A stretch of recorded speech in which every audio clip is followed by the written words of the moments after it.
నల్లగొండ జిల్లా ఎల్బీ నగరు, మహేశ్వరము, ఇబ్రాహీంపట్నము, మునుగోడు, తుంగతుర్తి, నకరేకల్లు, భువనగిరి, ఆలేరు ఇవన్నీ మూసీ ప్రాజెక్టు కింద 40,000 ఎకరాల ఆయకట్టు ఉంది. ఇక్కడ నుంచి అక్కడికి మురుగునీళ్లు పోయి ఒక పక్కన ఫ్లోరైడ్, రెండో పక్కన మూసి మురికి నల్గొండ జిల్లా ప్రజలు బతకలేని పరిస్థితిలో ఉంటే ఆ నల్గొండను ప్రక్షాళన చేయడానికి ఈ రోజు ఒక ప్రయత్నం చేస్తుంటే దాన్ని అడ్డుకుంటారు. రేపు పొద్దుగాల ఏ మోకం పెట్టుకొని నల్గొండలు తిరుగుతావు కేటీఆర్? నువ్వు నల్గొండల కాలు పెట్టు ఓ ఈ రోజు భువనగిరో, ఆలేరో, నకరేకల్లో పోయిరాపో ఒకసారి పోయి వస్తే నీకు హరీష్ రావుకి అక్కడ ఏముందో పరిస్థితి తెలుస్తుంది. మూసి మురుగుతోనే అక్కడ పంటలు ఎట్లా కలుషితం అవుతుందో పోదంపా.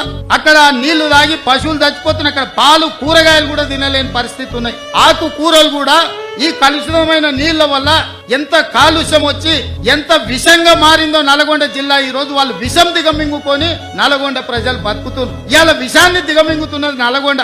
ఆ నల్గొండను బాగు చేయడాలంటే మూసి ప్రక్షాళన చెయ్యాలి. ఆ మూసిని బాగు చేద్దామని మేమంటే మీరు అడ్డం పడుతున్నారు. అంటే నల్గొండ ప్రజలు సావాల్సిందేనా శాశ్వతంగా? ఒక పక్కన ఫ్లోరైడ్ ప్రాబ్లము, రెండో పక్కన మూసి కలుషితము. ఈ రెండింటితో నల్గొండను చంపేద్దామా? ఇదేనా మీ కోరిక? మీకు ఓట్లు వేయలేదు నల్గొండలో ఒక సీటు గెలవకపోతే నల్గొండ ప్రజల్ని చంపేద్దామని స్కీమ్లు వేస్తారా? బావ బామార్దులు కలిసి